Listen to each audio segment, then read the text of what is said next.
Praise the Lord. യേശുവെ നന്ദി, യേശുവെ ആരാധന. വീട്ടിലൊരു ദിവ്യസക്രാരി എന്ന കൃപാസനത്തിൻ്റെ ഈ ശുശ്രൂഷയിൽ പങ്കുചേരുന്ന നിങ്ങൾക്കെല്ലാവർക്കും യേശുനാമത്തിൽ എല്ലാവിധ ശാന്തിയും സമാധാനവും ആനന്ദവും നേരുകയാണ്. നമ്മുടെ ഭവനങ്ങളെല്ലാം ഒരു ദിവ്യസക്രാരി പോലെ രൂപപ്പെടട്ടെ. ഈ ദിവസങ്ങളിൽ നമ്മുടെ പ്രാർത്ഥനകളും നമ്മൾ ശ്രവിക്കുന്ന ദൈവവചനവും നമ്മൾ ധ്യാനിക്കുന്ന വിഷയവുമെല്ലാം ഈശോയോട് കൂടുതൽ അടുത്തു വരാനും നമ്മുടെ കുടുംബങ്ങളെല്ലാം ഒരു ദൈവാനുഭവത്തിൻ്റെ ആലയമാക്കി മാറ്റാനും വേണ്ടിയിട്ടുള്ള ശ്രമങ്ങൾ നടക്കുകയാണ്. അതിന് തമ്പുരാൻ നമ്മളെ അനുഗ്രഹിക്കട്ടെ. പരിശുദ്ധാത്മാവ് നമ്മുടെ കുടുംബങ്ങളിൽ നിറഞ്ഞു നിൽക്കട്ടെ എന്ന് നമുക്ക് പ്രത്യേകമായിട്ട് പ്രാർത്ഥിക്കാം. പ്രിയമുള്ളവരെ, വിശ്വാസത്തിൻ്റെ ആഴങ്ങളിലേക്ക് വളരാൻ ദൈവം നമ്മളെ മാടി വിളിക്കുന്നുണ്ട്.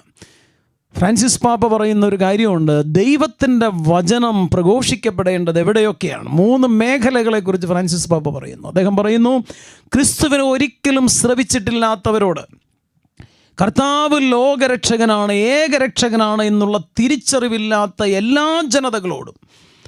മർക്കോസിൻ്റെ സുവിശേഷം അവസാനിക്കുന്നത് പറഞ്ഞുകൊണ്ടാണല്ലോ, നിങ്ങൾ ലോകമെങ്ങും പോയി സകല സൃഷ്ടികളോടും സുവിശേഷം പ്രഘോഷിക്കുക എന്നുള്ള വലിയ പ്രബോധനം സ്വീകരിച്ചുകൊണ്ട് എല്ലാവരോടും ദൈവത്തിൻ്റെ വചനം പ്രഘോഷിക്കാൻ, എല്ലാവരോടും ക്രിസ്തു ഏകരക്ഷകൻ എന്നുള്ള ആ മഹത്തായ സുവിശേഷം അറിയിക്കാനുള്ള നമ്മുടെ കടമ, അതാണ് ആദ്യത്തേത് എന്ന് ഫ്രാൻസിസ് പാപ്പ പറയുന്നു. രണ്ടാമത്തേത് അദ്ദേഹം പറയുന്നത്, യേശുവിലുള്ള വിശ്വാസം സ്വീകരിച്ചിട്ട് കർത്താവായ യേശു ക്രിസ്തു എൻ്റെ ജീവൻ്റെ രക്ഷകനാണ്, ജീവൻ്റെ നാഥനാണ് എന്ന് തിരിച്ചറിഞ്ഞിട്ടും ആ വിശ്വാസത്തെ തള്ളിപ്പറഞ്ഞ് ജീവിക്കുന്നവരുണ്ട്. മാമോദീസ സ്വീകരിച്ച നാമമാത്ര ക്രിസ്ത്യാനികളായി ജീവിക്കുന്ന, സഭയോടും സഭാ ശുശ്രൂഷകരോടും സഭാ പ്രബോധനങ്ങളോടുമൊക്കെ കണ്ണു തിരിച്ച് ജീവിക്കുന്ന, അല്ല മനസ്സ് തിരിച്ച് ജീവിക്കുന്ന ആളുകളുണ്ട്. അവരോട് വചനം പ്രഘോഷിക്കാൻ തമ്പുരാൻ ആവശ്യപ്പെടുന്നുണ്ട്. എന്താണ്? അവരുടെ വിശ്വാസത്തെ കർത്താവിലേക്ക് തിരിച്ചു വരുത്താനുള്ള വചനത്തിൻ്റെ വെളിച്ചം അവർക്ക് പകരാൻ അവരോട് വചനം പ്രഘോഷിക്കാനായിട്ട് പറയുന്നുണ്ട് കർത്താവ്. ഫ്രാൻസിസ് പാപ്പ പറയുന്ന രണ്ടാമത്തെ വിഭാഗം ആളുകൾ അതാണ്. മൂന്നാമത്തെ ഒരു വിഭാഗത്തെക്കുറിച്ച് ഫ്രാൻസിസ് പാപ്പ പറയുന്നു, വിശ്വാസത്തിൽ ജീവിക്കുന്ന നമ്മുടെ വിശ്വാസത്തെ അനുദിനം പരിശോധിക്കണം. അനുദിനം നമ്മുടെ വിശ്വാസത്തെ ആഴപ്പെടുത്താനുള്ള ശ്രമം വേണം. കാരണം എന്താ? മറ്റൊരു ശ്രമമുണ്ട് ലോകത്തിൽ. നമ്മളെ നമ്മുടെ വിശ്വാസത്തിൽ നിന്ന് പിറകിലേക്ക് വലിക്കുന്നൊരു ശ്രമം ലോകത്തിലുണ്ട്. പല രീതിയിൽ നമ്മുടെ അനുഭവങ്ങളിലൂടെ, ചിലപ്പോൾ അത് ചില ആളുകളുടെ ഇടപെടലുകളിലൂടെ, ചിലപ്പോൾ കൈപ്പേറിയ ചില അനുഭവങ്ങൾ നമ്മുടെ ജീവിതത്തിൽ ഉണ്ടാകുമ്പോഴൊക്കെ, ലൗകികമായ ചില പ്രലോഭനങ്ങൾ ഉണ്ടാകുമ്പോൾ, ഇല്ലെങ്കിൽ ചില ദുശീലങ്ങളിൽ അകപ്പെട്ടു പോകുമ്പോഴൊക്കെ നമ്മുടെ വിശ്വാസത്തിൽ നിന്ന് നമ്മുടെ പിറകിലേക്ക് വലിക്കുന്നൊരു പ്രവണത വരാറുണ്ട്. അതുകൊണ്ട് നിരന്തരം നമ്മളോട് തന്നെ സുവിശേഷം പ്രഘോഷിച്ച് നമ്മുടെ വിശ്വാസത്തെ ആഴപ്പെടുത്തണമെന്ന് ഫ്രാൻസിസ് പാപ്പ പറയുന്നു. നമ്മൾ വിശ്വാസത്തെക്കുറിച്ച് വിചിന്തനം ചെയ്യുന്ന ഈ നിമിഷത്തിൽ ആദ്യം എൻ്റെ മനസ്സിൽ വരുന്ന ദൈവവചന ഭാഗം ലൂക്കായുടെ സുവിശേഷം 5-ാം അധ്യായത്തിൽ 1 മുതലുള്ള വാക്യങ്ങളാണ്. യേശു തൻ്റെ ശിഷ്യന്മാരെ ആദ്യമായിട്ട് വിളിക്കുന്നൊരു ചിത്രം അവിടെ അവതരിപ്പിക്കുന്നു. നമുക്കൊന്ന് വായിച്ച് കേൾക്കാം. ദൈവവചനം ശ്രവിക്കാൻ അവനു ചുറ്റും ജനങ്ങൾ തിങ്ങിക്കൂടി. അവൻ ഗനേസരത്ത് തടാകത്തിൻ്റെ തീരത്ത് നിൽക്കുകയായിരുന്നു. 2 വള്ളങ്ങൾ കരയോടടുത്ത് കിടക്കുന്നത് അവൻ കണ്ടു. മീൻപിടുത്തക്കാർ അവയിൽ നിന്നിറങ്ങി വല കഴുകുകയായിരുന്നു. ശിമയോൻ്റേതായിരുന്നു വള്ളങ്ങളിൽ ഒന്ന്. യേശു അതിൽ കയറി. കരയിൽ നിന്ന് അല്പം അകലേക്ക് വള്ളം നീക്കാൻ അവനോട് യേശു ആവശ്യപ്പെട്ടു. അതിലിരുന്ന് അവൻ ജനങ്ങളെ പഠിപ്പിച്ചു. സംസാരിച്ചു തീർന്നപ്പോൾ അവൻ ശിമയോനോട് പറഞ്ഞു, ആഴത്തിലേക്ക് നീക്കി മീൻ പിടിക്കാൻ വലയിറക്കുക. അപ്പോൾ ശിമയോൻ പറഞ്ഞു, രാത്രി മുഴുവൻ അധ്വാനിച്ചിട്ടും ഞങ്ങൾക്കൊന്നും കിട്ടിയില്ല. എങ്കിലും നീ പറഞ്ഞതനുസരിച്ച് ഞാൻ വലയിറക്കാം.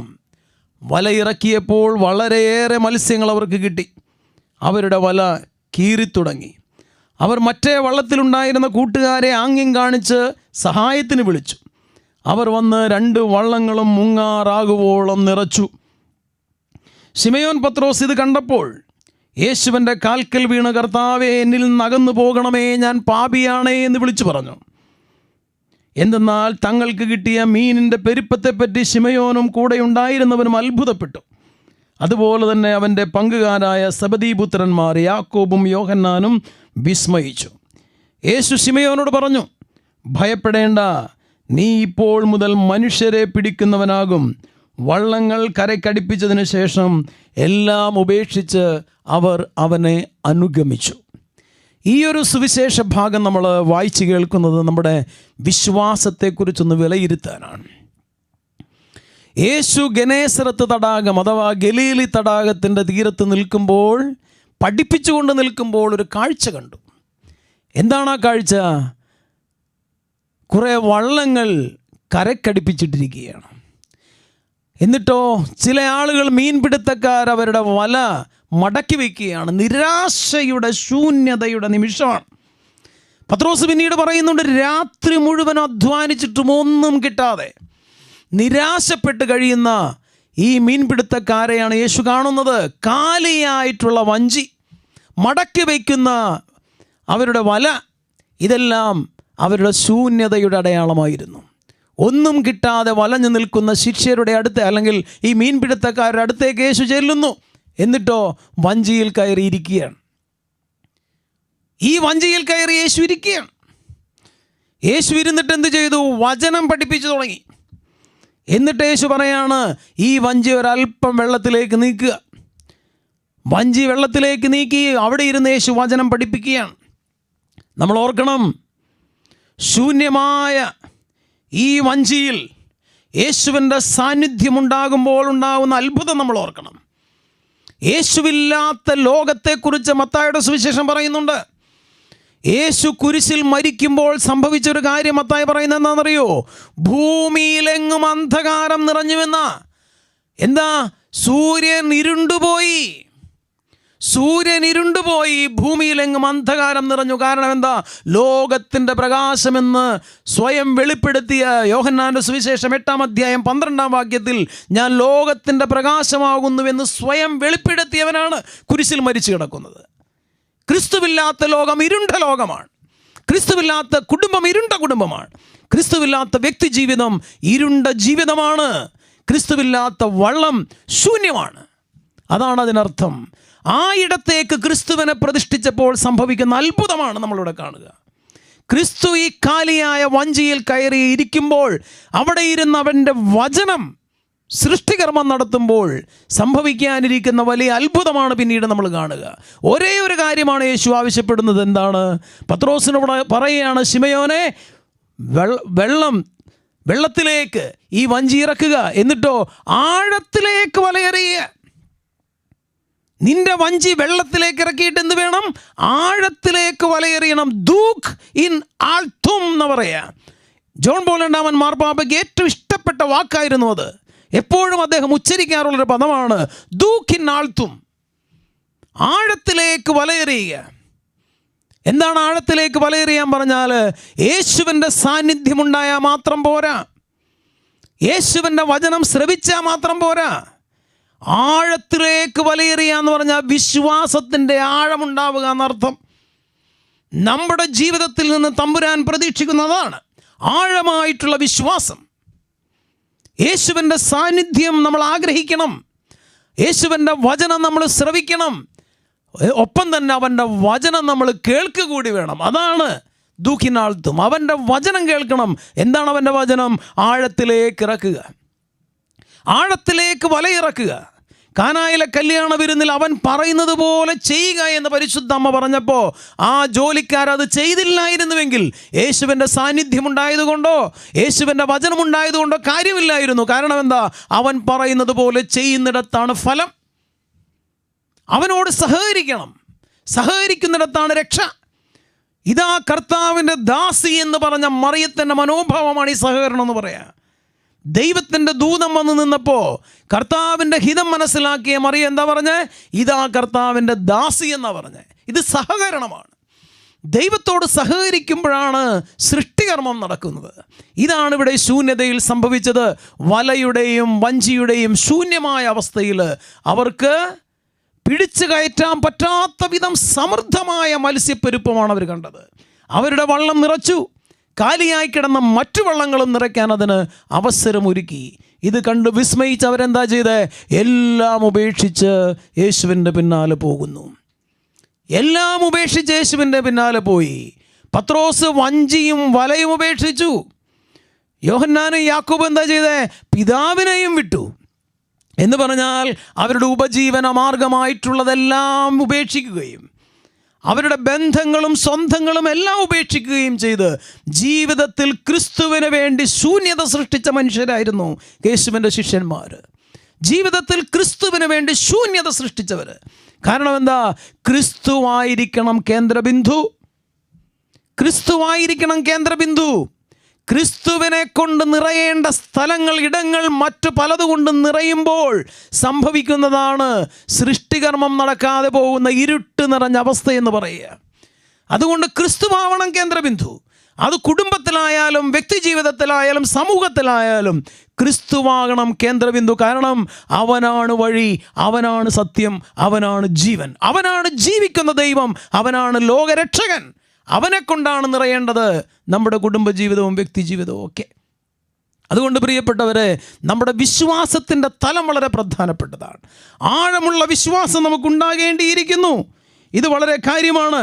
വിശ്വാസം എന്ന് പറയുന്നത് വെറുതെ ഉറ്റുനോക്കലല്ല. വിശ്വാസം എന്ന് പറയുന്നത് കാഴ്ചപ്പാട് സ്വീകരിക്കലാണ്. എന്ത് കാഴ്ചപ്പാട്? ക്രിസ്തുവിൻ്റെ കാഴ്ചപ്പാടുണ്ടാവുക എന്നുള്ളതാണ്. സുവിശേഷത്തിൻ്റെ വെളിച്ചം കണ്ണുകളിൽ ഉണ്ടാവുക എന്നുള്ളതാണ് വിശ്വാസം എന്ന് പറയുക. ക്രിസ്തുവിനെ നമ്മുടെ നെഞ്ചിലേറ്റി നമ്മുടെ ഹൃദയം തന്നെ അവനെ വഹിക്കുന്ന ഒരു സക്രാരിയാക്കി മാറ്റുക എന്നുള്ളതാണ്. വിശ്വാസം എന്ന് പറയുമ്പോൾ പല തലങ്ങളുണ്ടെന്ന് ഓർക്കണം. നമ്മളൊക്കെ വിശ്വാസികളാണ് എന്ന് പറയുന്നതിൽ അർത്ഥമില്ല. ആ വിശ്വാസത്തിന് തന്നെ പല തലങ്ങളുണ്ട്. നമുക്ക് യോഹന്നാൻ്റെ സുവിശേഷം 1-ാമത്തെ അധ്യായം 29 മുതലുള്ള വാക്യങ്ങൾ ശ്രവിച്ചാൽ നമുക്ക് മനസ്സിലാവും വിശ്വാസത്തിൻ്റെ വ്യത്യസ്ത തലങ്ങൾ എന്തൊക്കെയാണെന്ന്. യോഹന്നാൻ്റെ സുവിശേഷം 1-ാം അധ്യായം 29 മുതലുള്ള വാക്യങ്ങളിൽ നമ്മൾ ഇപ്രകാരം വായിക്കുന്നു: അടുത്ത ദിവസം യേശു തൻ്റെ അടുത്തേക്ക് വരുന്നത് കണ്ട് അവൻ പറഞ്ഞു. ആര്? സ്നാപക യോഹന്നാൻ. സ്നാപക യോഹന്നാൻ ജോർദാൻ നദിയുടെ തീരത്ത് നിൽക്കുമ്പോൾ യേശു കടന്നു വരുന്നു. സ്നാപക യോഹന്നാൻ യേശുവിനെ കാണുന്നൊരു കാഴ്ചയുണ്ട്. ആ കാഴ്ചയെക്കുറിച്ച് നമ്മൾ പറയുക. എന്താണത്? അടുത്ത ദിവസം യേശു തൻ്റെ അടുത്തേക്ക് വരുന്നത് കണ്ടവൻ പറഞ്ഞു, ഇതാ ലോകത്തിൻ്റെ പാപം നീക്കുന്ന ദൈവത്തിൻ്റെ കുഞ്ഞാട്. എന്നിട്ടോ, എൻ്റെ പിന്നാലെ വരുന്നവൻ എന്നേക്കാൾ വലിയവനാണ് എന്ന് ഞാൻ പറഞ്ഞത് ഇവനെ പറ്റിയാണ്. കാരണം എനിക്ക് മുമ്പ് തന്നെ ഇവനുണ്ടായിരുന്നു, ഞാനും ഇവനെ അറിഞ്ഞിരുന്നില്ല. എന്നാൽ ഇവനെ ഇസ്രായേലിന് വെളിപ്പെടുത്താൻ വേണ്ടിയാണ് ഞാൻ വന്ന് ജലത്താൽ സ്നാനം നൽകുന്നത്. ആത്മാവ് പ്രാവിനെ പോലെ സ്വർഗത്തിൽ നിന്ന് ഇറങ്ങി വന്ന് അവൻ്റെ മേൽ ആവസിക്കുന്നത് താൻ കണ്ടുവെന്ന് യോഹന്നാൻ സാക്ഷ്യപ്പെടുത്തി. ഞാൻ അവനെ അറിഞ്ഞിരുന്നില്ല, എന്നാൽ ജലം കൊണ്ട് സ്നാനം നൽകാൻ എന്നെ അയച്ചവൻ എന്നോട് പറഞ്ഞിരുന്നു, ആത്മാവ് ഇറങ്ങി വന്ന് ആരുടെ മേൽ ആവസിക്കുന്നത് നീ കാണുന്നുവോ, അവനാണ് പരിശുദ്ധാത്മാവ് കൊണ്ട് സ്നാനം നൽകുന്നവൻ. ഞാനത് കാണുകയും ഇവൻ ദൈവപുത്രനാണ് എന്ന് സാക്ഷ്യപ്പെടുത്തുകയും ചെയ്തിരിക്കുന്നു. ഇതാണ് ആ വചനഭാഗം. ഈ വചനഭാഗത്തിൽ സ്നാപക യോഹന്നാൻ യേശുവിനെ കാണുന്ന 4 തരം കാഴ്ചകളെക്കുറിച്ചാണ് സുവിശേഷകനായ യോഹന്നാൻ എഴുതി വച്ചിരിക്കുന്നത്. നമ്മളിവിടെ 4 പ്രാവശ്യം സ്നാപകൻ യേശുവിനെ കാണുന്ന ചിത്രം പറയുന്നുണ്ട്. ഇതിന് മലയാളത്തിൽ POC ബൈബിളിൽ നമ്മൾ മലയാളത്തിൽ വായിക്കുമ്പോൾ എല്ലാം കാണുക, കണ്ടു, കാണുകയും എന്നൊക്കെയാണ് എഴുതി വച്ചിരിക്കുന്നത്. അതങ്ങനെ ട്രാൻസ്ലേറ്റ് ചെയ്യാൻ പറ്റുള്ളൂ. പക്ഷേ യോഹന്നാൻ തൻ്റെ സുവിശേഷം ഒറിജിനൽ ഗ്രീക്ക് ഭാഷയിൽ എഴുതിയപ്പോൾ അദ്ദേഹം ഉപയോഗിച്ച 4 വ്യത്യസ്ത പദങ്ങളുണ്ട് ഈ 4 കാഴ്ചയ്ക്ക്. ഈ 4 കാണലും ഒരുപോലെ അല്ല. കാരണം എന്താ? സ്നാപക യോഹന്നാൻ്റെ വിശ്വാസത്തിൻ്റെ ആഴത്തിലേക്കുള്ള ചുവടുവയ്പ് നന്നായി ഗ്രഹിച്ച മനുഷ്യനായിരുന്നു സുവിശേഷകനായ യോഹന്നാൻ.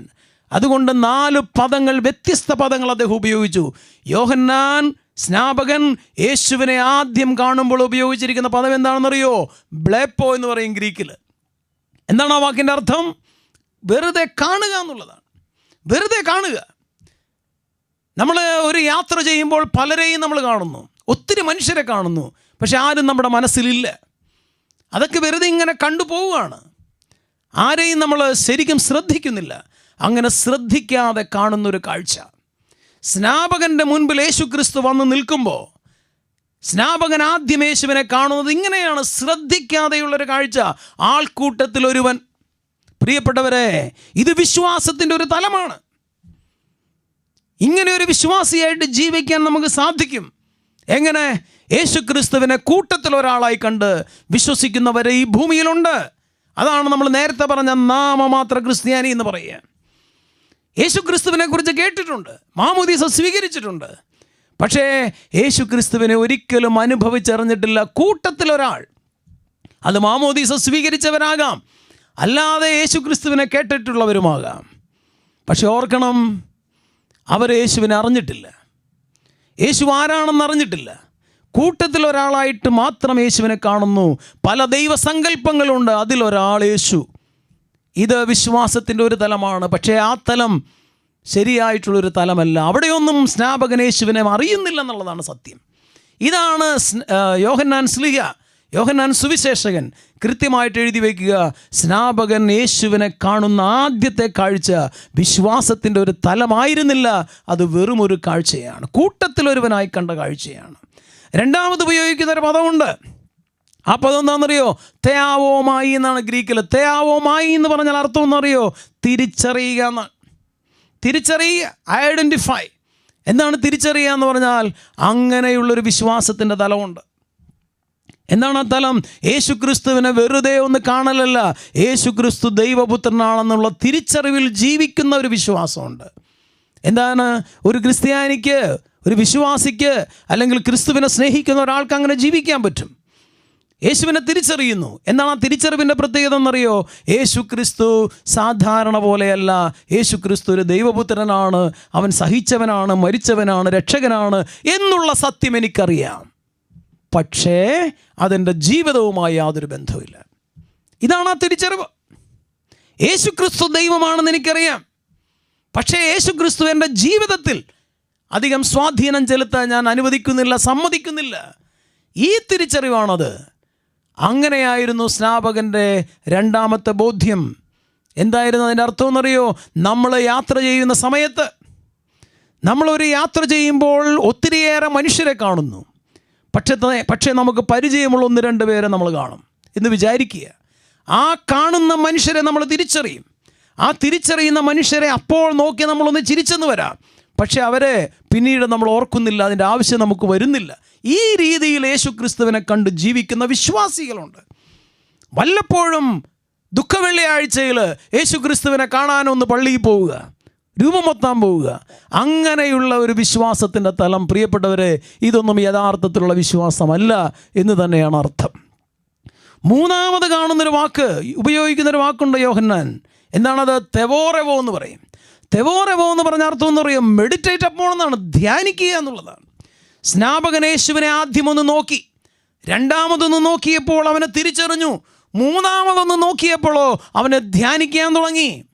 ധ്യാനിക്കാൻ തുടങ്ങുന്ന വിശ്വാസം എന്താണെന്നറിയോ? യേശു ക്രിസ്തുവിനെ അടുത്തറിയുന്ന മനുഷ്യരാണ് ധ്യാനിച്ചു തുടങ്ങുന്നത്.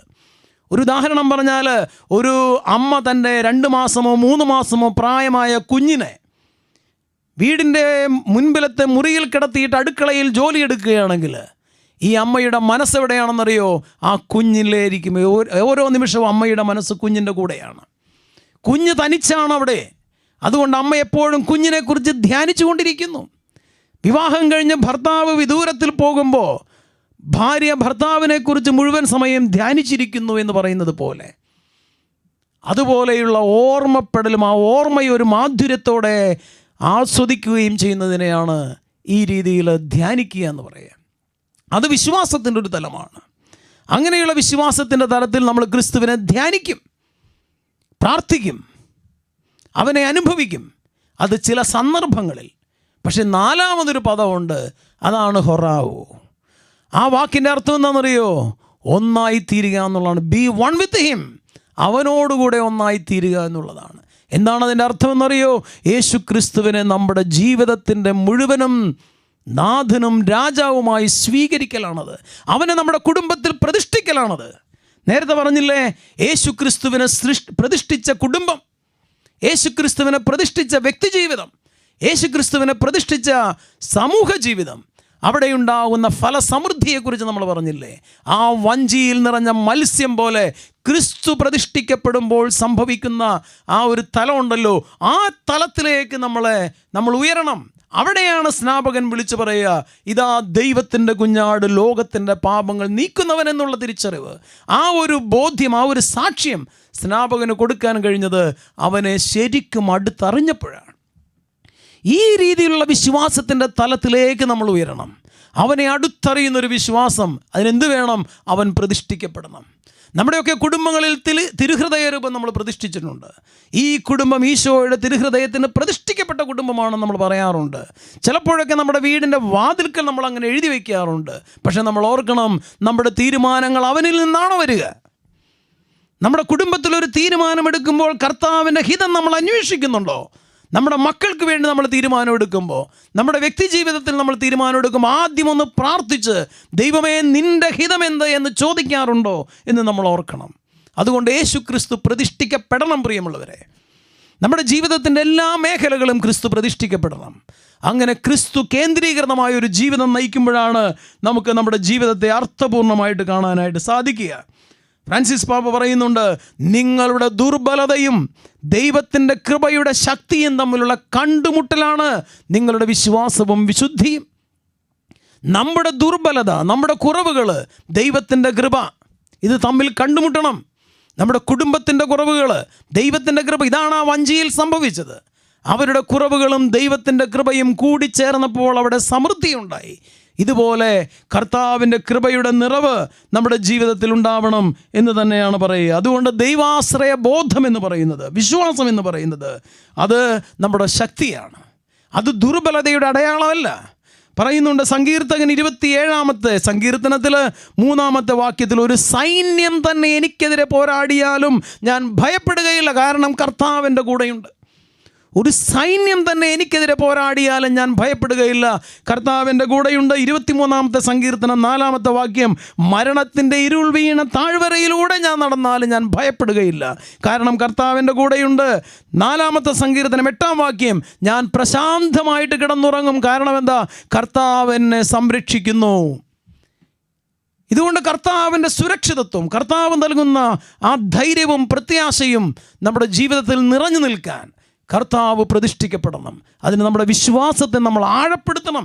വിശ്വാസം വളരണം. നമ്മുടെ കുടുംബത്തിൽ ഈശോ പ്രതിഷ്ഠിക്കപ്പെടുന്നത് നമ്മുടെ എല്ലാ ചിന്തകളിലും വാക്കുകളിലും പ്രവൃത്തികളിലും തീരുമാനങ്ങളിലും നമ്മുടെ മക്കളുടെ ജീവിതത്തിലൊക്കെ അത് വേണം. നമ്മൾ ഓർക്കണം, നമ്മുടെ മാതാപിതാക്കൾ നമുക്ക് കൈമാറിത്തന്ന വിശ്വാസം ദൈവാശ്രയ ബോധമാണ് എന്നുള്ള സത്യം. ഒരു പ്രതിസന്ധി, ഒരു പ്രയാസമുണ്ടാകുമ്പോൾ ദൈവത്തിൽ ആശ്രയിക്കുന്ന ആ ദൈവാശ്രയ ബോധമുണ്ടല്ലോ, അത് കണ്ട് പഠിച്ചവരാണ് നമ്മളെന്ന് ഓർക്കണം. ആ ദൈവാശ്രയ ബോധത്തിൽ ജീവിച്ച മാതാപിതാക്കളെ കണ്ടു വളർന്ന നമുക്ക് ദൈവത്തെ ദൈവമേ പിതാവേ എന്ന് വിളിക്കാൻ യാതൊരു ശങ്കയുമില്ല എന്ന് നമ്മൾ ഓർക്കണം. അങ്ങനെ വിശ്വാസത്തോടെ ദൈവാശ്രയ ബോധത്തോടെ ജീവിക്കാൻ നമുക്ക് കഴിഞ്ഞെങ്കിൽ നമ്മുടെ തലമുറയ്ക്ക്, അടുത്ത തലമുറയ്ക്ക് അത് സാധിക്കുന്നത് ഈ വിശ്വാസം ഒട്ടും അതിൻ്റെ തീക്ഷ്ണത നഷ്ടപ്പെടുത്താതെ കൈമാറ്റം ചെയ്യുമ്പോഴാണെന്ന് നമ്മൾ ഓർക്കണം. അതുകൊണ്ട് വിശ്വാസത്തിൻ്റെ തിരി നമ്മുടെ മക്കളുടെ ജീവിതത്തിൽ തെളിയണം. നമ്മൾ ദൈവാശ്രയ ബോധമുള്ളവരായിട്ട് ജീവിക്കുമ്പോഴാണ് അത് സാധ്യമാവുക. പഠിപ്പിക്കണം. മറ്റെന്തിനേക്കാളുപരി, സമ്പത്തിനേക്കാളും ബുദ്ധിയേക്കാളും അവരുടെ കഴിവുകളെക്കാളും ഒക്കെ അപ്പുറമായിട്ട് എല്ലാ മേഖലയിലും അവൻ്റെ ജീവിതത്തിൽ അല്ലെങ്കിൽ അവളുടെ ജീവിതത്തിൽ ക്രിസ്തു പ്രതിഷ്ഠിക്കപ്പെടണം. അവിടെ ശൂന്യത നിറവാക്കി മാറ്റുന്ന തമ്പുരാൻ്റെ കൃപ അത് ഒഴുകണം. അതുകൊണ്ട് പ്രിയപ്പെട്ടവരെ, നമ്മുടെ കുടുംബങ്ങളൊക്കെ ഒരു ദിവ്യസക്രാരി പോലെ, ഒരു ദിവ്യസക്രാരിയായി രൂപപ്പെടുന്നത് ഈശോ അവിടെ പ്രതിഷ്ഠിക്കപ്പെടുമ്പോഴാണ്. ഈശോ ഇല്ലാത്ത കുടുംബം എങ്ങനെ സക്രാരിയാവും? ഈശോ ഇല്ലാത്ത വ്യക്തി ജീവിതം എങ്ങനെ സക്രാരിയാവും? അതുകൊണ്ട് യേശു ക്രിസ്തു പ്രതിഷ്ഠിക്കപ്പെടട്ടെ. യേശു ക്രിസ്തു നമ്മുടെ കേന്ദ്രബിന്ദുവായിട്ട് മാറട്ടെ. അവനിലുള്ള പൂർണ്ണമായ ആശ്രയ ബോധത്തിൽ, വിശ്വാസത്തിൻ്റെ, അവനുമായി ഒന്നായി ചേരുന്ന വിശ്വാസത്തിൻ്റെ ആ തീക്ഷ്ണതയിൽ ജീവിക്കാൻ നമുക്കും നമ്മുടെ മക്കൾക്കും നമ്മൾ കണ്ടെത്തുന്ന മനുഷ്യർക്കും ഒക്കെ സാധിക്കട്ടെ എന്ന് നമുക്ക് ഒന്നു ചേർന്ന് പ്രാർത്ഥിക്കാം. അതിന് നമുക്ക് പരിശ്രമിച്ചു കൊണ്ടിരിക്കാം. ഈശോ നമ്മളെ അനുഗ്രഹിക്കട്ടെ. അവിടുത്തെ കൃപ നമ്മുടെ കുടുംബങ്ങളിൽ നിറഞ്ഞു നിൽക്കട്ടെ. ദൈവമേ, അങ്ങേക്ക് സ്തുതി. ഹല്ലേലൂയ, സ്തോത്രം. യേശുവേ നന്ദി, ആരാധന.